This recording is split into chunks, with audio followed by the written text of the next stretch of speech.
E o negócio tá feio, né? O Cláudio Girani, nosso grande jornalista aqui do Fio Diário, falou para eu lembrar vocês do Ministério Público Federal cobrando o Banco do Brasil por reparação em apoio à escravidão. E é 1 bilhão, né? 1 bilhão, se eu não estou enganado. Eu preciso lembrar do valor aqui. É um negócio assim... É muita grana. De novo, você vê como os caras têm base e eles estão dentro do sistema. Eles estão dentro do Ministério Público Federal, eles estão dentro do Ministério Público do Trabalho, eles estão com as ONGs que ficam fazendo lobby junto a essas entidades. E daí acontece isso. Só que o dinheiro da USAID que financiava essas ONGs vai acabar, amigão. Vai acabar. Então, muitas delas vão acabar. Aí olha isso, ainda dentro de todo esse contexto, porque para mim está tudo entrelaçado, Gustavo, você viu esse caso do STJ, ele tem uma conexão direta com a Carminha julgando de novo aqui a invalidação de uma lei de Uberlândia que proibia a linguagem neutra nas escolas pelo Supremo Tribunal Federal, falando que linguagem neutra e dialeto não binário na grade curricular e no material didático de escolas públicas e privadas da cidade não é competência do município, é competência da União. E o que eu acho mais surreal de tudo isso, Gustavão, isso já é uma mentalidade centralizadora e marxista, de jogar tudo para a União, e ainda dá uma saída perfeita para os ministros do Supremo, que é falar o seguinte: eu não me meto na matéria. Aqui é só uma questão de competência, é formal. Logo, não vou examinar o mérito. Só que ela já prejudica o mérito da questão aqui no dia a dia de todos os paulistanos e de todos os cidadãos de Uberlândia, fazendo o que ela fez. Exatamente, Marco. E eu concordo com vocês, isso abre uma prerrogativa, abre um precedente gravíssimo, né? Porque os tribunais superiores, seja o STJ quanto ao STF, eles estão definindo, né, eles estão interferindo diretamente, extrapolando completamente as suas funções e definindo como deve ser a sociedade, como a sociedade deve se comportar, ou seja, eles são os editores da sociedade, sem ter a menor prerrogativa legal para assim agir. Então a gente tem visto, tanto no caso lá do STJ, que eu acho grave, pelo fato de, concordo contigo, racismo é racismo, e a gente não pode fazer essas concessões linguísticas, porque a partir do momento que a gente aceita o termo racismo reverso, a gente já perdeu de cara, porque a gente está aceitando, então, que é uma reversão do racismo. Não, racismo é racismo, ponto final. Aliás, a escravidão negra não foi ela a primeira na história da humanidade, muito pelo contrário, ela foi das últimas. E se a gente falar ali, ele fala, não, um povo tem que ter sofrido uma opressão histórica, e só os negros sofreram. Bom, a gente teve poucos anos atrás, né, no século XX, um povo branco, judeu, sofrendo essa opressão. Então não conta também, claro que hoje a esquerda é completamente nazista, né? Eles são completamente pró-Hamas, pró-terrorismo, enfim, o extermínio de judeus, eles defendem isso, então obviamente eles devem bater palmas para o Hitler, né? Então eles desconsideram o contexto histórico, de novo, aquele recorte, né? Usando o termo que o cara usou lá no início, eles fazem um recorte para conseguir impor a sua vontade sobre como deve se comportar a sociedade. A Carmen Lúcia é a mesma coisa. Ela está dizendo, olha, não cabe ao município. Cabe a quem, então? Cabe a quem? Se o município está tratando ali no âmbito das escolas municipais, vai caber a quem tratar do âmbito das escolas municipais, se não ao município, se não aos vereadores, ao prefeito daquela cidade, aos munícipes. Então ela joga para cima, porque aí é aquela velha cena daquela série, né? Foi pro Supremo, e vai pro Supremo, aí tá tudo resolvido. Então isso é grave, a gente tem que combater isso de forma contundente, porque isso acaba gerando depois os precedentes que vão ser colocados, inclusive, na grade curricular. Isso vai ser depois norma nas escolas. A gente já está passando por diversos reveses aí nesse sentido. A gente agora teve, a partir desse ano, a proibição dos celulares nas salas de aula, o que foi completamente distorcido esse debate, inclusive com a ajuda da direita, infelizmente. Então a gente está em época de retorno às aulas e os pais têm que ficar muito atentos, porque isso acaba sendo colocado como verdade absoluta e as pessoas levam isso adiante. Bichão. E daí você vai ver, Didi, as instituições que apresentaram aqui a ação.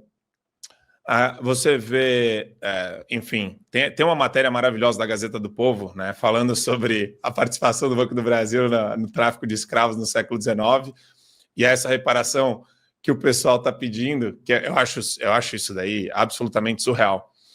E a ADPF, que foi movida, que gerou esse julgamento da lei de Uberlândia, foi movida pela Aliança Nacional LGBTI+, e pela Associação Brasileira de Família Homotransafetivas. É o que eu falo. Olha só, Associação Brasileira de Famílias Transafetivas. A Aliança LGBTQIA+, de 2003. 2003. Aí depois eu puxo aqui a Associação de Transafetivas lá, famílias. E tem o valor aí, Marcos? Afetivas. Oi? Tem o valor aí? O valor da reparação, deixa eu levantar aqui, é 1,4 trilhão de reais. Trilhão? Trilhão, bichão. Né? Eu achei que era bilhão, pô, já era muito. Essa daí é uma ação da Uniafro Brasil, que enviou um relatório ao MPF, Ministério Público Federal, e propondo a criação de um fundo nesse valor de 1,4 trilhão. E quem que vai gerenciar o fundo, Marco? Quem que você acha, né? É o cara mais vendido dentro do MPF que vai gerenciar. Eles mandam tudo isso para um negócio chamado Fundo de Interesses Difusos. Sabe o que é pirataria? Isso daqui é coisa de pirata, Didi. Sabe o que o pirata fazia? O pirata pegava uma embarcação comercial, colava nos caras, ameaçava os caras de morte, né? Quando não matava, né, ele roubava tudo deles. Geralmente matava, né? Mas é pirataria, pilhagem. É pegar dinheiro das pessoas usando a máquina do Estado e os pretextos mais cretinos e identitários e racistas possíveis, né? Mas, a gente ainda tem mais uma questão aqui que eu acho legal, que envolve essa questão da... Aqui no Brasil, então vejam, aqui no Brasil o identitarismo está bombando. Estou errado, não? Não é? Racismo reverso, o cara do STJ usando a expressão do Zezinho do PSOL. Então, mas olha só que interessante. Nas empresas, eu tinha falado sobre isso, a gente tem uma declaração da vice-presidente da Vale falando que cultura woke perdeu espaço para mérito e desempenho. O nome dela é Kátia Porto. E ela fala que existe um novo movimento que combina performance e habilidades intelectuais. Ela diz que ao invés de DEI, que é diversidade, equidade e inclusão, existe um novo movimento hoje. Segundo ela, a cultura woke está perdendo espaço, ao contrário do DEI, que foca na diversidade como elemento-chave. Tem um movimento novo chamado MEI, Mérito, Excelência e Inteligência, que enfatiza uma combinação de mérito e altos padrões de desempenho juntamente com habilidades intelectuais. Segundo ela, escreveu nos stories do Instagram. E isso foi publicado e confirmado pela Folha.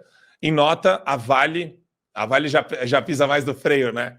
Falando, não teve mudança nas políticas e diretrizes para a agenda de diversidade e inclusão. Por enquanto. Mas eu acho interessante esse movimento, Didi. Como que você enxerga? É inevitável, né, amigão? Esse bonde vai parar aqui na Estação do Brasil uma hora ou outra. O mundo inteiro já percebeu que não tem o menor sentido você contratar pessoas incompetentes apenas para agradar nichos de mercado ideológico. Essas pessoas contratadas não geram lucro para suas companhias. No início, as companhias aderiram a isso por causa da imensa pressão do lobby que eu chamo LGTV, e com medo de criar confusão com essa galera, eles aceitaram ter esses, como é que eu posso dizer, esses elementos das minorias em suas empresas. Isso aí durou 10 anos, 15 anos, 20 anos, mas uma hora a casa iria cair. É óbvio que você não contrata ninguém para algum departamento da sua empresa se ele não tiver competência. Não existe. Essa senhora da Vale está corretíssima. E claro que a Vale, como você disse, pisou no freio aí, porque nesse momento essa onda ainda não chegou no Brasil, mas vai chegar. O wokeismo acabou, o identitarismo acabou. Essas minorias barulhentas que silenciavam maiorias silenciosas, essa época já foi. Isso não cola mais. Ninguém mais acredita nisso aí, cara. As grandes empresas do mundo já deram um passo atrás, já acabaram com esses setores de DEI, de identitarismo, essa coisa toda. E o curioso é que ela fala aí, essa senhora aí da Vale do Rio Doce, ela fala de... agora, esse identitarismo foi substituído por performance e habilidades intelectuais. Bom, no meu tempo, performance e habilidade intelectual se resumia à meritocracia. É disso que se trata.